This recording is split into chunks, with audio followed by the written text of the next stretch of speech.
Even though we want to include more healthy habits into our daily life, it can still be really difficult to incorporate these habits into our life, even though we know that they're good for us, maybe for our body, our mind, and our spirit. And the practice of yoga is a perfect example of this healthy habit that we want to include more of into our daily lives. We know that yoga can stretch out the body, making us feel healthy, making us feel full of vitality. It can allow us to relax the body and calm the mind, and it gives us an overall sense of well being, connecting back to ourselves, and devoting energy and time just for ourselves. But despite the fact that we know it's good for us, it can still be hard to ask ourselves to show up in a regular and consistent way. So, over the years, as both a teacher and a student of yoga, I've picked up a few tips and tricks to help you build a yoga habit that is regular and consistent. So, I thought I would share my 4 tips to help you build a regular and consistent yoga habit. So the first tip quotes Voltaire: "Don't let the perfect be the enemy of the good." And I feel like this is a nice tip to begin with because as soon as we recognize that we're simply focused on being perfect, we let go of sight of why we're trying to build a habit, why we've decided to incorporate more yoga on a consistent basis throughout our life. And as a yoga teacher, I want to highlight the fact that I am not perfect. My yoga practice has gone through peaks and troughs throughout the many years that I've actually done yoga. Especially when I first became a yoga teacher 3 years ago. At that point, my yoga practice was almost non existent. And it was because I was expending a lot of energy on learning to share and teach yoga. And I was devoting a lot of energy to the practice of sharing yoga. And therefore, when it came round to nurturing and practicing myself, I actually found it really difficult to build up enough energy or devote enough time to nurturing my own practice. So, once we recognize that life is full of peaks and troughs, and so will your own habit of practicing yoga, then we let go of the idea of being perfect all the time. And you might be a yoga teacher or you might be a student of yoga, but I feel like this concept of perfection applies to everyone. Once you let go of that idea of perfection, you're not as held tightly around the idea of what you're trying to create. And you're simply focusing on why you've chosen to practice yoga or chosen to incorporate a healthy habit into your life. And once you let go of that, it releases you and it allows you to show up more for yourself. You can ask more of yourself and you can devote more energy to building the habit of yoga. So, my first tip is to not let perfect be the enemy of the good. Listen. So, my second tip is to listen. So, your daily or weekly or every few days practice of yoga doesn't need to look the same. It can vary in length, in location, in time of day, in style of practice, in energy that you expend while you practice. So, next time you roll out the mat, I encourage you to just take a few moments to stop and listen and feel what your body and your mind need in that moment, and then adjust your practice accordingly. I find that different times of the month, different times of the day, different times of the year, different locations, different life circumstances, different weather, these all impact the style of yoga or the type of yoga practice I have. Each time you practice yoga, it's a completely unique experience. And when you approach your practice with a little bit of flexibility, a little bit of variety, then it keeps you interested, it keeps you reinvigorated, but it also allows the practice of yoga and meditation to serve you. It acts as a tool to support you in your life rather than depleting your energy.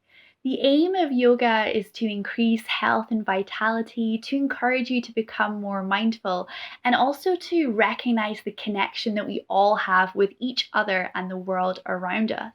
When you approach your practice in a fluid and flexible way rather than a regimented and prescriptive way, it allows your practice to become a tool and anchor of your overall well-being.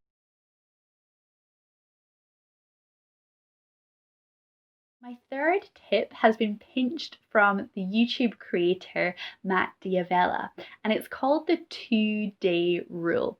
So Matt Diavella is a YouTube creator who specializes in habits, minimalism, and lifestyle design. I'll link his channel and the associated video below.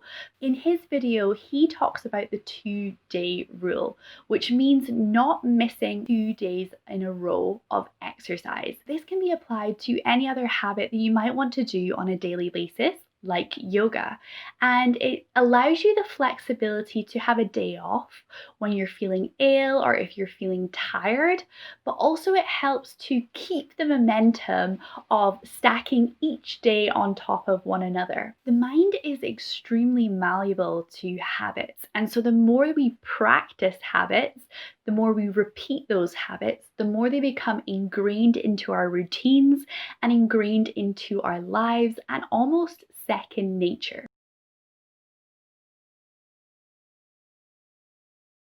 And the fourth and final tip is ritual. So, as I mentioned earlier, there's a lot of fascinating research into the function of habits in the brain.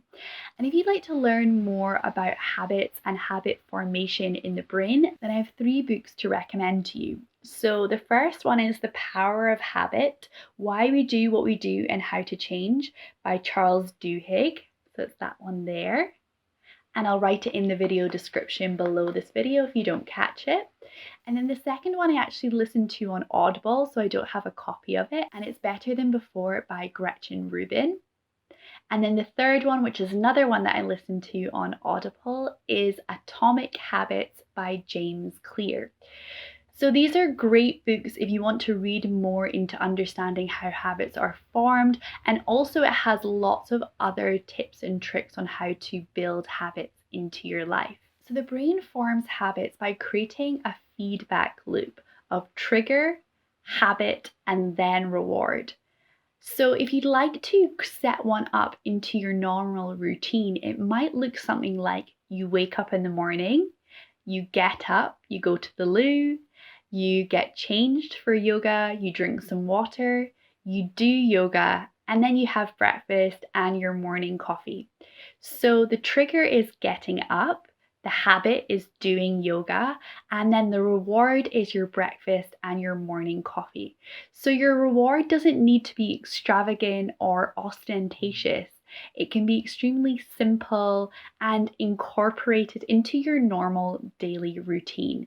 It's just important that you create that setup so that it's the same each time you practice yoga, and then therefore it'll become more ingrained in your mind. So by doing yoga at the same time each day, or blocking time in your calendar for it, so scheduling it in, doing it at the same location in your home, so creating a dedicated space for your yoga practice, and then adding a very simple reward as well as part of the process, you can integrate your yoga habit into your life. You can create a ritualistic aspect to your yoga practice and encourage it to be embedded into your life as your everyday routine.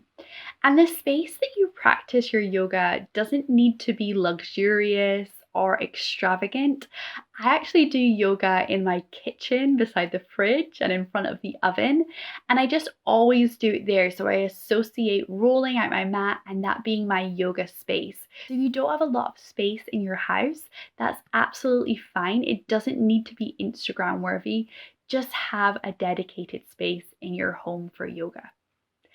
So to summarize those tips and tricks, the first one is don't let perfect be the enemy of the good.